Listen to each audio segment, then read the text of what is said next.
Evet gençler, bugün düz fön çekimini göstereceğim. Taşı aldık fırça kalınlığımızda. Taşa föne 1 santim aralıklarla yapıştırdık. Ucuna kadar çekiyoruz. Yarıda bırakıyorsunuz, genelde bırakmıyoruz.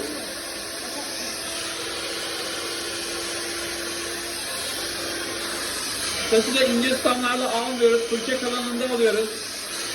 Üstten 1 santim boşluk bırakarak yakın tutuyoruz ve dibine kadar gidiyoruz.